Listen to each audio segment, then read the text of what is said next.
All right, buddy. How are you? The legend. How What's you doing, happening? man? You look good. What shirt is that? Is that a St. Patrick's Day shirt? Look at that. What?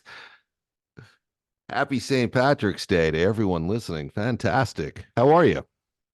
I'm officially 45 pounds under what I was in September. That's pretty impressive, bro. I didn't think Yeah. you had 45 pounds to lose, but you've done it. Yep. Damn. All right, good. So you ready to do a little bit of a show? Yep. All right, let me open it up. Ready? Yep. All right, three, two. Hey everyone, welcome to Combat Radio. Back with us is resident legend Jeremy Ratchford from Cold Case, Unforgiven, Jersey Boys. Hundreds of movies and TV appearances. Today we're going to talk about a special one we know, well, at least I know and love. Ratchford may have a different opinion, but we're about to find out. And this is the 1986 classic, The Park Is Mine, which feels Yes. like a Rambo script, like it should have been Rambo 3, maybe, but it's a fantastic, fun movie in every schlocky way possible. It's one of my fun favorites. How are you, buddy? I'm doing great. Um, yeah, I have many opinions on this and ideas it's funny because it took me back to Toronto. Yeah, Uh, because I think that that's was where a shot lot in of it was Toronto, and it shot. was, I think, a year after I got into the business, so I wasn't yet um fully into Toronto, I guess. I hadn't moved down there yet. I think I moved down that year. Yeah, But I'd worked with like Michael Copeman, who was the desk man, Carl Marat, Lawrence Dane, Deirdre Bowen, who cast it. I just put yeah. myself on tape for another project she's doing right now. That's Um, awesome. and then, of course, the one Wait, degree. wait, wait. You're going to reveal it too early. Okay, There's a I would. surprise in the cast. There's a Yeah. surprise in the cast for people that follow the show. But then there's also like Gene Mack, who Yeah, was uh, uh, like a Hall of Fame football player for the Argos, and a feather in my cap. I worked with Gene a couple times, and when I told my dad, he was like, "That meant more, I don't than some of the other things I'd done." more than Clint Eastwood, huh? To your dad. Yeah, All yeah, right. really. So let's lay the groundwork on the movie real quick. I'm not sure if this is a good movie or a bad movie. This is just a fun movie that I like watching. The audience has to be the judges. They always should be, whether they like the movie or not. Vietnam vet on the edge, really representing like the veterans of the time in a kind of a classic way because we all grew up on the shadow of Vietnam, and this was one of those anthem movies of I can't keep a job, I can't keep my marriage together, I can't keep respect, I can't do anything right, but there is one thing I'm trained to do and I was never deprogrammed so I can lay siege to a thing. And I have to admit I love these types of setups. So he gets pushed over the edge. A friend of his dies, commits suicide in what is a great stunt fall, one of the better ones I've seen actually. And he's this friend is also a Vietnam vet who was dying of cancer, and he has since mapped out a strategy to take over Central Park. So a letter falls to Tommy Lee Jones. Watching him for years, and I went back through his stuff, like 80, like well, he did 25 episodes of One Life to Live. Yeah, yeah. He was on a soap early, Yes, he early. was. He was. And then I saw he had a credit on Beretta and Charlie's Angels. I want to go back and find those. I always love finding, some of the early episodic stuff to kind of go, yeah, we all start somewhere. Yeah, we do.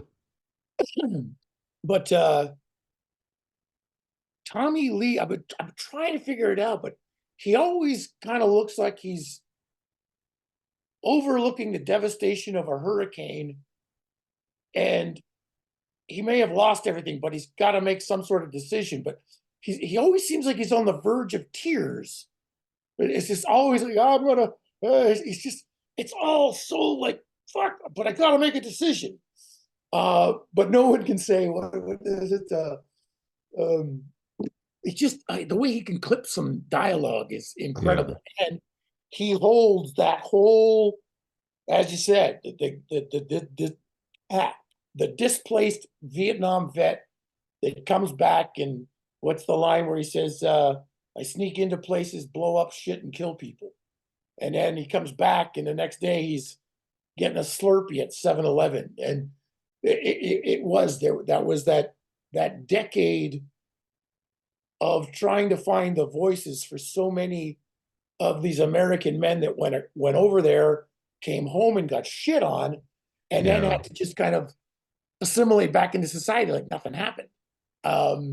And he plays that, and again, I think it was this is 2 years after First Blood, which was another, those great like Johnny ain't got no legs, and all those things where giving real weight to what they went through and trying to have people understand them. It's great work, and as you said, they're great themes for movies. It's Yeah, Tommy Lee Jones certainly sells this, and this was a double feature for us between this and another classic, Black Moon Rising, which we'll talk about in a minute for those who can stand the excitement. But um, Tommy Lee Jones really does play this well, and it is part of like a barrage of movies that came out to sort of help us understand sort of the struggle in a theatrical sense, but also sort of win a war that was perceived as lost for those of us that grew up in this time period. And I mean, it was both lost on the battlefield and the generation was lost for fighting it in a sense. But what I love is that this movie, there's no countdown. This movie flips the switch 4.5 minutes in when he discovers an arsenal with like rocket launchers and, armor piercing rounds and all kinds of armaments. And that's a great device that the filmmakers use where everything, all the groundwork is done by a character who's already done it, dies at the top of the movie or commits suicide and has a blueprint that gets to another friend. So they don't have to waste any time showing Tommy Lee Jones' character finding his inner conviction. Should I do it? Should I not do it? It's like, it's already well, and done. We as have the he's armaments and we've laid them out all across what happens in the movie, if you haven't seen it, is he mines Central Park to lay siege to it. So for Veterans Day weekend, everyone's out as sort of a monument. I'm sorry to cut you off, but I realize we haven't actually told anyone who hasn't seen this what this movie's yep, about. So go ahead. just in that note, like there's a great use of the voiceover Yes. when he's discovering the grenade launcher. Like you get to see him discover all the weaponry, Yeah. but he doesn't have to say anything because there's a voiceover of the letter that his friend wrote him saying, I did this. It took me a year. I came in at night. I got Hmm. mugged twice. They mugged a vet, so it was just piling and piling and piling up. But that's when you get, like, I think it said in the beginning too, it's from a book. Yeah, So it's based he on a had book. probably in the book got much more detail about how this guy made the connection to say, you know what, I'm gonna, because he puts all these bombs and whatnot. He said not to hurt people, but just to make some noise and to make some smoke.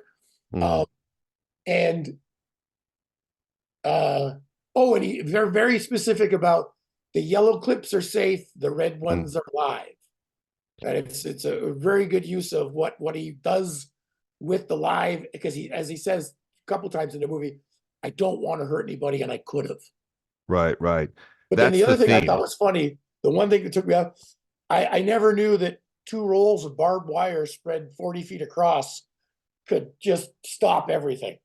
All right, so we're jumping right to the fun of this. And first of all, I love a fast start in a movie. I got to give the Yeah. filmmakers props, and I think it goes that way in the book based on what I remember, but they jump right into it and he's good to go. And that's going to come into play later. There's lethal rounds and there's non-lethal, and that's obviously so he can make the DEFCON 1 switch at some point when the government's pushed him just a little too far. It's coming. Yeah. It's coming. It's not they're not deceptive. They know that he's gonna at some point he's gonna be set up against a bureaucratic machine that the audience is also gonna want taken down, and they do And that. I always bleed. I'm gonna pull them up now, but I always bleed for those characters that you just have to be the Yeah. democratic asshole. We talked about this before too, how the guy from Ghostbusters plays this part, Right. just like bureaucratic asshole. But this guy, Yeah. yeah, Peter It's Dvorsky, like yeah, he's he's just great. got that thankless role of just being an asshole all the time. But to his credit as a professional, he plays it perfect. Like Yeah, these are basically the equivalent of wrestling heels. You go in there, your job is to make the hero have the hero moment. And Lawrence Dane does it really well because he kind of rides the fence between understanding and also having to be part of the solution. And everything is better with Yaphet Kotto in it, though I can't that's understand why. I can't like understand why it is, but it he is. you see him brewing the entire Yeah, time. Like yeah, you could just feel it's like a volcano inside him to when he finally, like he has to lay it down yeah. and saves the day. Exactly. He has to lay it down. And I'm surprised Yaphet Kotto must have gotten a gum endorsement at some point in his career because, man, that guy and chewing gum are like so synonymous. And he just comes in and does his Kodo-ness. And I love every minute of it. So what happens is, right, the guy's finally pushed over to the edge. He's got a train wreck of a relationship. He can't see his kid. That's when he decides I can do one thing right. And he's looking down the barrel of like an M79 and goes, I'm going to matter again. I'm going to matter today is what it comes down to for all of us in life, right? And so for this, Well, this and is the he trigger. has those great moments where he says, there was a boy chained to a bed and beaten, and Yeah. this guy was forgotten because he froze to death in his apartment. He's like, guys, the So humanity. It's as relevant today. it is, It's like it's, that's just like, hey, buddy, let's treat each other nicer. so what Ratchford is stating there is when Tommy Lee Jones goes in to make his stand, he does it at like 9 o'clock at night, wires the place up, but he goes in with the classified ads. So he's got a Yeah. list of stories and the obituaries of people that were forgotten, disrespected, much like he was, and essentially takes on the theme, and it's coming that he's standing up for all of us. And later, there's people that make shirts, the Park is Mine Well, shirts, and and they're marching in a parade.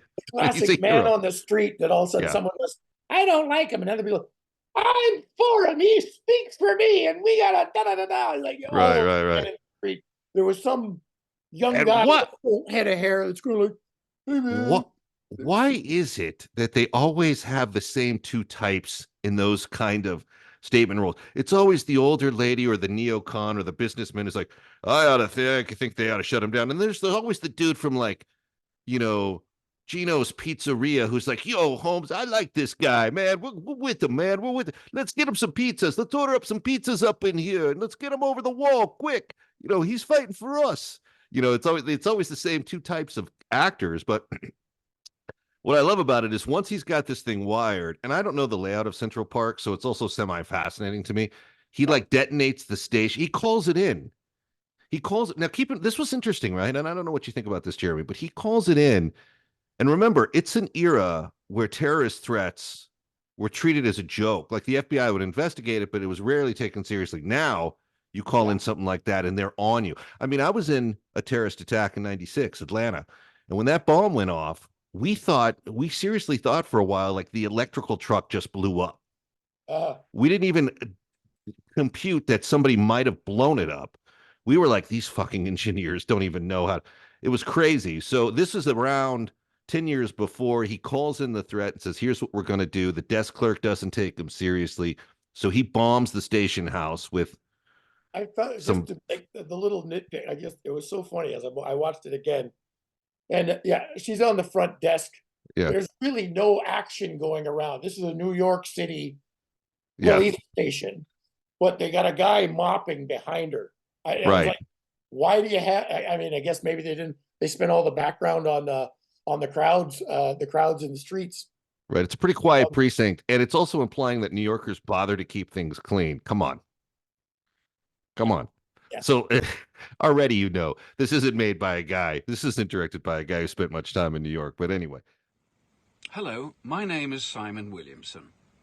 Help us find a cure for NMOSD, neuromyelitis optica spectrum disorder, and with it, cancer.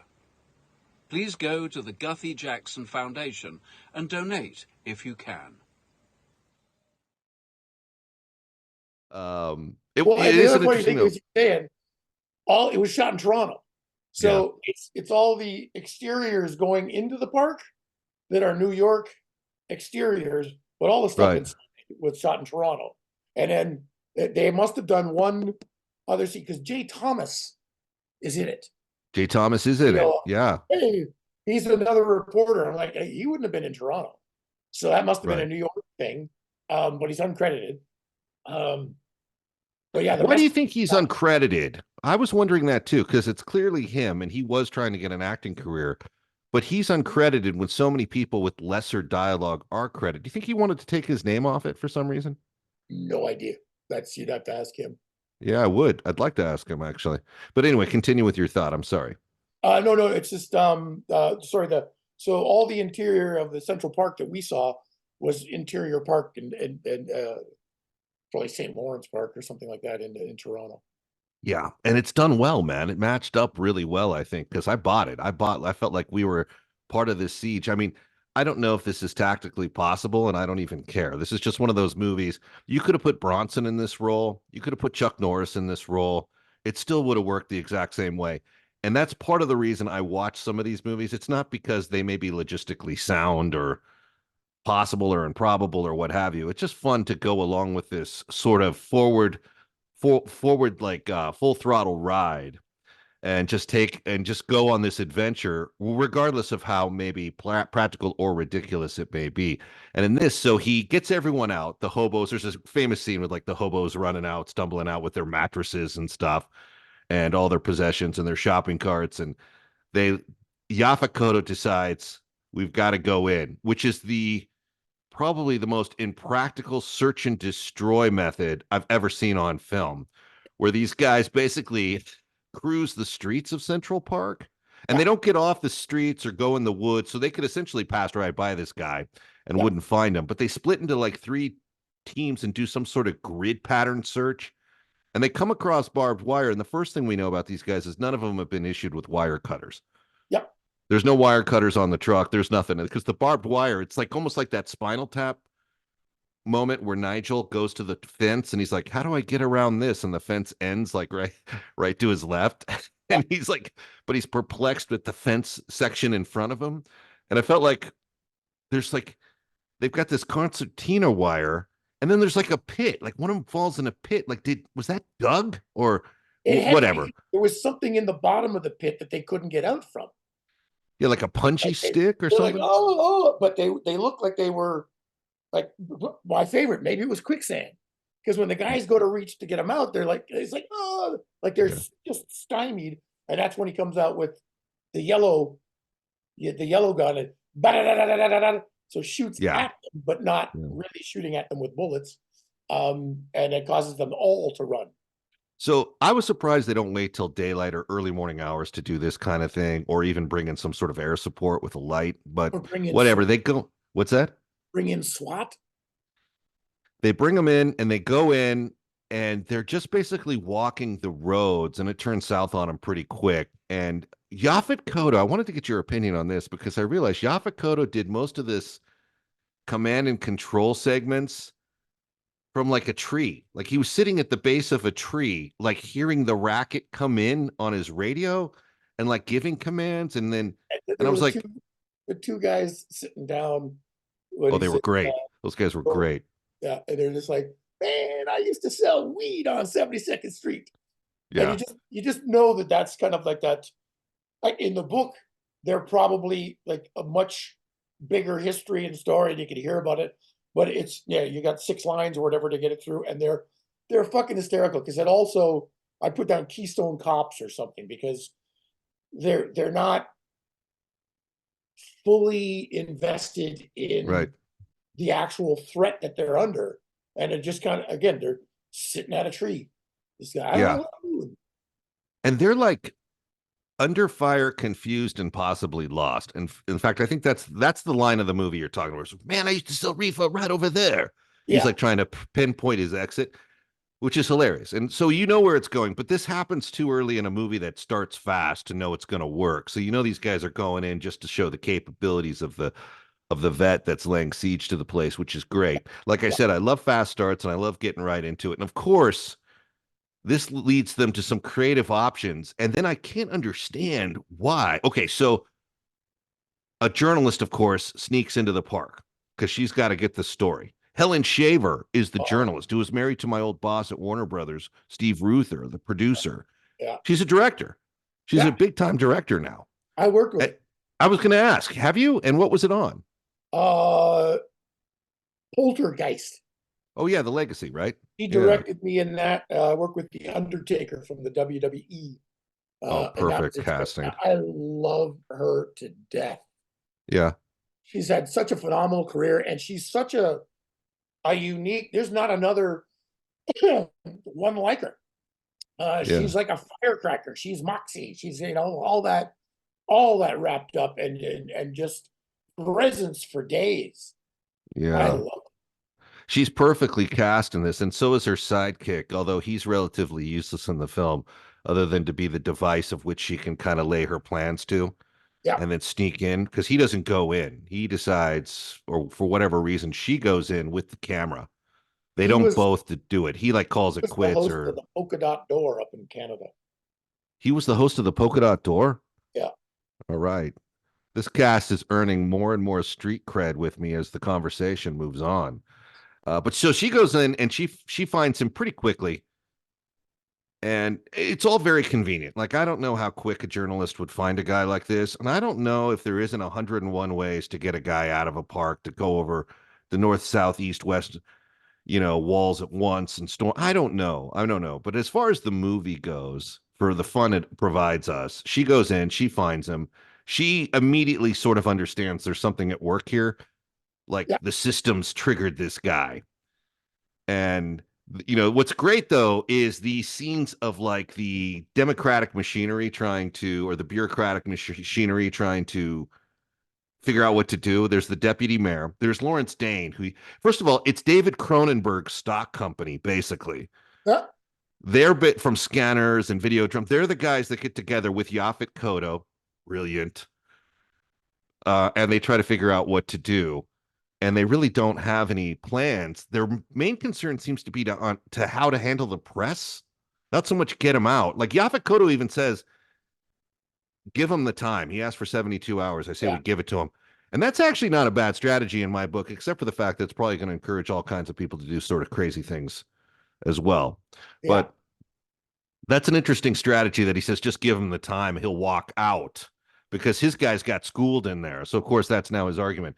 The deputy mayor, though, who you cited, and Lawrence Dane, those two guys work really well together because one's kind of like, you know, angst and confusion, and Dane is really calm.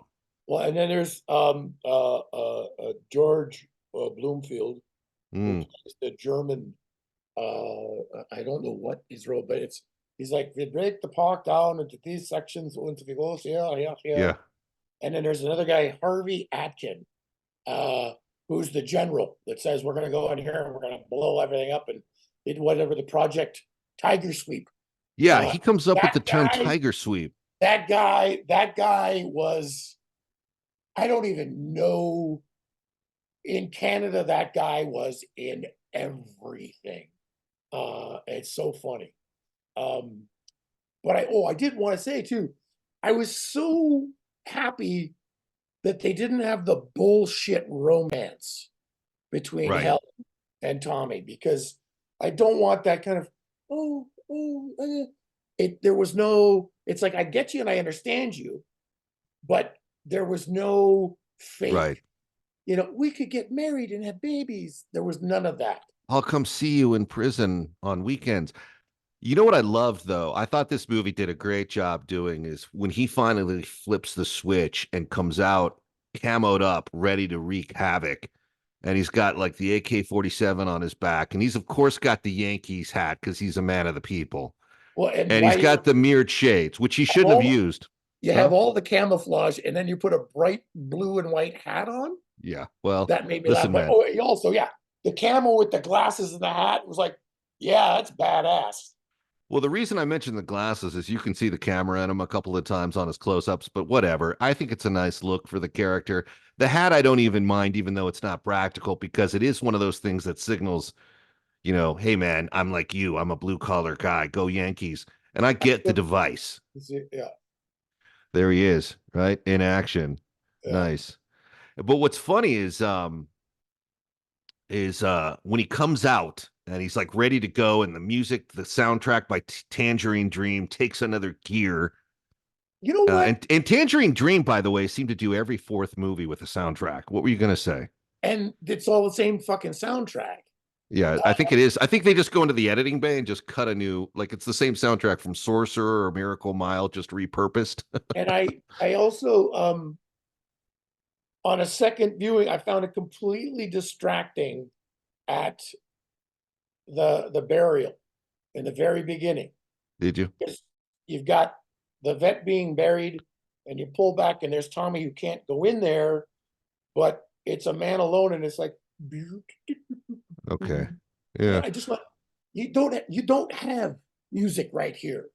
You should hear a bird flutter. It should be silent. It should be just like cold. You know what? I loved that how they did that though, because they start with the funeral and they just pull back to Tommy Lee Jones, who walks off and then gets the letter. Yeah. And in his red shoes, by the way, he wears red Converse. Yep. And up into the siege, I think he switches to boots, but he gets the letter and that sets everything in motion. I love that they just do it in a single shot. Like, it's not even about the funeral itself. It's about that Yeah. this guy's died. But when he comes out in that camo gear with that Yankees cap and he's ready to go, and that's, you just know, like, okay, now the movie is really about to take off and take off fast. And the first thing he does is he has to get change for the payphone, from those two people walking through the park. And he warns them in this get What up. are you doing there? Get Yeah. out of here, you get mugged. There are creeps and mugs. There is creeps and thugs and muggers in this park at night. You creep. And then he's like, come on over here. And you think the guy's walking into his depth. I mean, the audience knows he's not, but the character doesn't. And he immediately goes, "You got change for $1? I gotta make a phone call." This is the payphone era, people. That was a thing. Yeah. You had to strategically map out your phone calls. You had to get to a payphone with money in hand. I mean, some people. Well, but here's the rub too. At one point, he's using a military wind-up phone, Yeah. and then he's using a payphone, and then he's getting calls on the emergency lines that are everywhere, which led to a hysterical. He talks to the deputy chief, who then tries to snipe at him and Helen. And then the phone starts ringing again, and he goes, "You think I'm stupid? I'm not gonna go. You think I'm stupid?" So she goes over waving the white flag, and it's his wife, his ex-wife. And when he gets onto the phone, the first thing is, "Who was the girl? Who's Yeah, the girl? exactly. Who's the girl you're with in the park?" It's like, Yeah. got the place That- wired, it's all over the news, and your first thing, "Wait, who's the girl?" I actually thought that was kind of a nice touch because you could see that happening in a real New York relationship. Yep. You could see it like She being like, did a really good job. I know there's a siege happening, but who is that? And why is she answering your payphone? Yeah. But what the scene you're talking about is they baited him. They put snipers somehow. I don't even know if this is possible, and I don't even Everywhere. care. They got snipers on every phone, so they call it to get him to go. But when he does go, they take forever to take a shot at him. He's on it Because the for a deputy bit. chief's like, "Well, we're going to talk about that if you come in and if you do this," and it's just like, Yeah. prattle. You think Tommy says, "We talked about this before," like, and that's when the penny should have dropped. Like, fuck, it's a setup. Yeah. The best thing about that character of the deputy mayor is that conversation, I think, where he tries to relate with like the Vietnam War verbiage, and he's like, things can get really dinky dow, can't they? And he's like, yeah, I was at Nam. I requested it a month in the bush. I was a public liaison officer. Yeah. And he's like trying to relate desperately, and he's a class A joke to the guy. But props to the actor too for playing that angle. I mean, I know it's in the script and most likely comes from something in the book, but he does play it really well, and he plays it like a complete tool, and he understands his purpose in this movie. And you never do see like the mayor's never in this, so you never really know what the ultimate fallout from the players is. But it's funny to see the characters engage where one tries to be relatable, and the other character, of course, knows he's a complete tool. But it is fun like that. And then, of course, then this is the interesting solution they come to, right? You mentioned the general that pitches a tiger sweep. Yeah. But they don't bring in Americans to do it or even discuss American special forces operatives or anti-terrorist or counter-terrorist operatives doing it.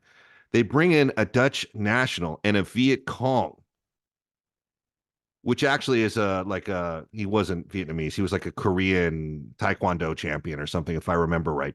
But they bring them in to do it. Like, don't you have domestic forces that can eradicate this guy? And you're using a Viet Cong. Like, isn't it going to set this dude off? Like, if he comes Well, face to face? he even says, Tommy says at one point, "You brought the VC in to hunt me in Central fucking Park? Yeah. Like, what the fuck?"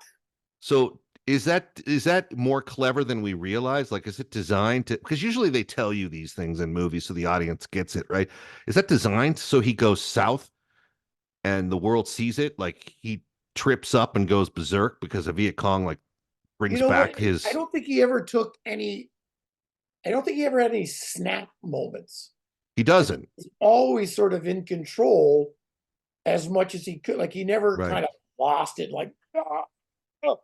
um, and then kudos to Helen for doing the crawl with that camera. Like she was doing everything he was doing with the camera. He's got the gun. Mhm. It's just kind of like jump over there. Yeah, she did the As they work. She hunted did the work. and the picture that they show of the naked bodies behind that guy. He's a hunter, and it's like right away, instantly, one photo, and you go, "This guy's a fucking murderer." Right. So now they're getting him in the park. All right. And I mean, he goes in with like RPG rockets. So he's like taking rocket shots at the guy. And he's got the red beret, which I don't think that's a smart call either, but he's in the field and he's like supposed to be some Dutch national who's like a hero to the mercenary soldier of fortune set. And I'm thinking like that's an interesting, it's forget the plausibility of it. I'm just thinking like that's an interesting creative solution to this, that's where you go in act three. Yeah. Because someone's got to come in at some point to stop it. If it was Predator, it would have been those guys. If it was, Yeah. like it's so, but it's interesting that they go that route, and they don't really do a great job. I mean, they mine the park and with some claymores, which, Yeah. by the way, if they would have got planted those claymores and been waxed, you would not know where those are until a jogger trips one. Yeah. So it almost makes you think like the sequel to this movie, cleaning up the park, is almost going to be as equally entertaining. But whatever, they go Well, in there and they try to get him. but I think they kind of almost solve that at the end because at 9 o'clock everything blows up. Yeah, he does. He blows it all. And But if that's none only of if he knew about all the claymores, though, if he discovered them all, yeah, right? But he does blow them all, so it's and they blow it all up and there's no fire, yeah, right? The fire goes up and goes out. So none of the trees, as the guy said in the beginning, I just want to make a lot of smoke and noise. right. Or hurt anybody. And that's where the 72 Street Crips got pissed because they thought they were going to be able to go in there and get themselves a set of armaments that were going to be able to settle it with all their rivals. So when that stuff Take went on up, they were Precinct like, 13. fuck. Yeah. So what do you make of this off the top? Like you've worked with some of these guys. What like give us some stories and impressions of some of this cast. Uh, Lawrence Dane and I did an episode of television where we were cop partners, and he is the most charming gentleman you'll ever meet. And he's Uh, good in this. He's really good. he passed away not too long ago. Yeah. Um, Paul Cancer, I Marat, think. I knew for years. He's a legend in Montreal. He did a show called L'On Quand. He shoots, he scores, and he is like Elvis like status in Montreal. They did the series, they did a follow-up series, they did a movie, and then he retired.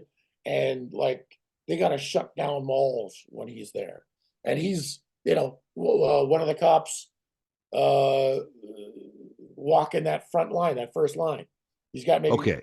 4 lines in this one.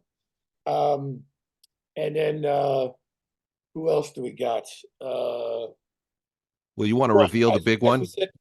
as we said at the beginning, we couldn't want to show it, but TJ Scott, baby. TJ Scott right in there. I think he's even the SWAT guy that gets tripped up in the barbed wire, isn't Yeah, he? because when they pull him, that's when Helen Shaver goes, "Get this, oh man, he's really fucked up." It's TJ with Yeah. a little mark across his face because he got caught up in that barbed wire, baby. Yeah, TJ Scott, great director, directed everything from Gotham. He's the reason Ratchford and I actually know each other. He had a screening of his film that starred Jeremy. at CAA, and we ended up sitting next to each other. And I immediately knew, this is years ago now. I mean, this is probably a decade ago. I immediately knew this guy to my right is a good guy. Just the way you went about the screening, just the way you went about, you were just perfect. And I was like, this guy is hilarious. And then we met at that party. What's that little restaurant behind CAA? It's on the same property, that wine Yeah, the bistro, outdoor where whatever. yeah, when we were Yeah, talking there. But yeah, TJ Scott is what we owe our friendship, who we owe our friendship to. Great director. And I knew he was in Runaway with Gene Simmons and Tom Selleck. He told me that once on the air. Have you ever been to one of his tequila parties, by the way? Maybe we saw each other there too. I've been to several occasions. Yeah, notorious, Yeah, notorious.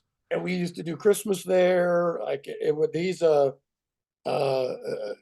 my social calendar fell when he moved. Yeah, where'd he move to? And he's some like Turks and Caicos or something. I don't know. Like That's rough. yeah. Yeah, give me a break. Moving to paradise, you motherfucker. Anyway, TJ Scott makes an appearance in this, and it was great to see him. It was at first I missed him. I saw it in the credits, and I'm like, what? And then you sent me like a screenshot of the SWAT guy all cut up to ribbons, and I'm like, oh yeah, that is him. He actually doesn't look that he doesn't look that much different these days. He's kind of maintained it. Yeah. Good for him. The rest of us, we look like train wrecks, but he's looking pretty good. I guess Turks and Caicos will do that to you. But yeah, TJ Scott's in this too. The cast is really good. I think the cast really sells it. Like there's no overplayed dramatic. And Yaphet Kotto, I think, also slows it all down because when he shows up as a minimalist, he's kind of like, whoa, we're now moving in slow motion. We're going to Funky Town when Kotto shows up. And I don't know why I love him. There's something about Yaphet Kotto that makes everything better. Yeah. Anyway, so final thoughts on this, buddy? I thoroughly enjoyed it, and I think Helen Shaver like really added such a Yeah, dimension to it that I can't really even put into words. She didn't have a bad note in it, she's and good. She's good. this is the very beginning. Like Tommy Lee's decade after this is when he really, like it was, I think 4 years after that, 3 years after he did Lonesome Dove. Yeah. She was incredible. Even him and Duvall and that opening of Lonesome Dove was fucking incredible. But he's just got that. I don't know. That just he's so fucking pent up. And I hear I don't like to say it, but I hear he's not easy to work with. And I No, have a he's good authority that Charlize Theron came to set almost daily. Kind of go, Tommy, like, why are you so fucking angry? Like you got no reason to be this mad. And I think yeah. some serious issue with the drink. I've heard firsthand of that. But he gets it onto the screen, He does. I've heard those stories too. I mean, most of those stories for me come from my time at Warner Brothers and the Malpaso outfit, working with him on Space Cowboys. We were doing a movie, and one of the producers was really jockeying for us to make an offer to him, and we resisted because of all the stories we heard. And the guys in the Missing, the cast of The Missing, Rod Rundu, all the Native Americans that play the outlaws in that for Ron Howard, they told very comedic stories about his attitude and how they dealt with it and how they came face to face with him, because these are guys that break their ribs on set and still finish the day, so they weren't putting up with shit. But they told a lot of great stories. Rod and the cast of The Missing, Jay Tavare and those guys had a lot of Tommy Lee Jones related stories from that. But he did, in this particular movie, get it up on screen. He did his job. Yep. No, it always breaks my heart when it's one of those things too. Like the worst thing you can do is sometimes meet your idols. I'm not saying he's my idol. Sometimes it's When you meet some of the greats, and like I can tell you this, like I worked with Chris Christopherson, legend. Great. greatest fucking guy on the fucking planet. Yeah, Loved him. fantastic. Yeah. It's like I like to sing the praises rather than Me too. so like rather than talk about Willem Dafoe. NMOSD is a disease that can blind you, paralyze you, or kill you. But the good news is doctors seem to think they're very close to a cure. They also seem to think that a cure for NMOSD will be a cure for cancer. So that's a 2-for-1 that I can't ignore. And if you're like me, you would donate today to the Guthy Jackson Foundation. My name is Steve Surgic, and I approve this message.